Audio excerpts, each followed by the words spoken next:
другое что-то. Ну, только чтоб петь умел человек, вот типа ты. Моя любимая Мадина Бону. Мадина Бону.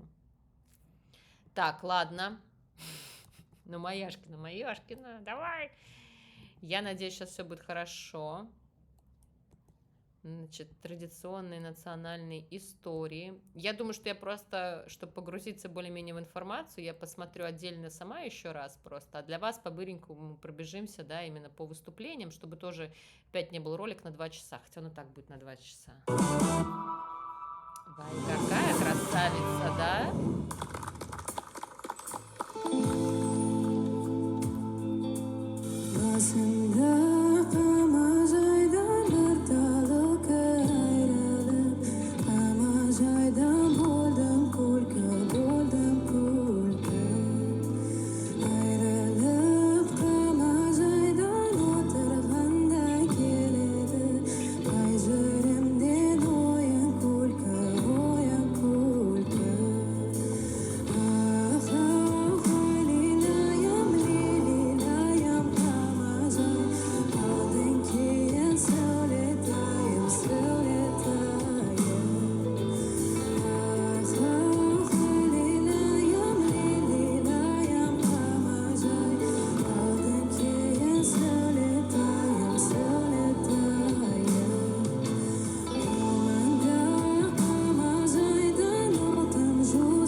Слушайте, я, конечно, все время смотрю на нее и думаю о том, что насколько она все равно самобытная, такая тоже интересная очень вокалистка. Она отличается от других девчонок природой своей, понимаете?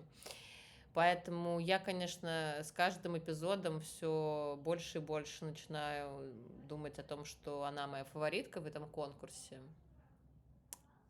Потому что, ну, не знаю, у нее такой, вот у нее ей природой дан такой голос, вот я говорю, она как для меня, как вот из «Аватара», понимаете, девушка, которая вот должна петь саундтреки к фильму «Аватар». Такие ощущения. Только, то есть настолько у нее такая нежная природа, ну, нежная природа, она не напористая, она не давит, это можно слушать, это не надоедает, не раздражает, не вообще. Как-то так вот благостно ложится вот на мое ухо, по крайней мере. Вот какие у вас ощущения? Я, если честно, просто это очень в вокалистах ценю, потому что, ну, как бы акробатика для меня интересна, но она не западает так, чтобы это слушать. Вот я вот сразу, как запомнила с первого выпуска, понимаете, так вот она до сих пор как-то, я вот на нее смотрю, и с каждым выпуском думаю, боже, ну вот, ну, насколько она хороша вот в своей природе в этой, да. Ладно, значит, это как бы мое просто впечатление. Просто мне очень нравится вот ее вот реально голос. простым языком объясняю. Значит, что касательно номера самого, да, то есть здесь какая вещь происходит, что фольклорные песни, они обычно вот этой очень как бы понятной формы, очень короткая форма,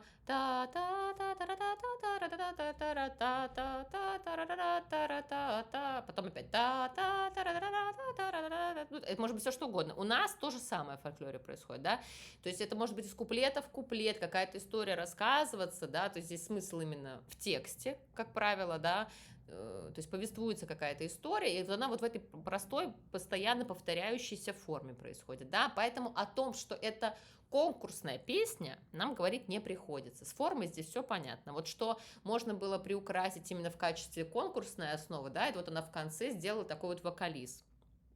Это окей, это уместно, для того, чтобы всем лишний раз напомнить, что как бы вот у меня есть еще такой вот богатый верх, например, да. Но вот по форме на песня, как бы она, конечно, не конкурсная. Но здесь как бы у нас все-таки, я думаю, подразумевается, что мы знакомимся с культурным пластом, да, поэтому оснований занижать баллы на том, что песня была не очень вокально сложная, я надеюсь, таких как бы вещей не будет. И вот, поэтому давайте посмотрим, что скажет наша многоуважаемая жюри. Она еще и красавица, ну, я, конечно, не знаю. Очень мне нравится все, что она делает, если честно. За что не возьмется, все красиво, понимаете?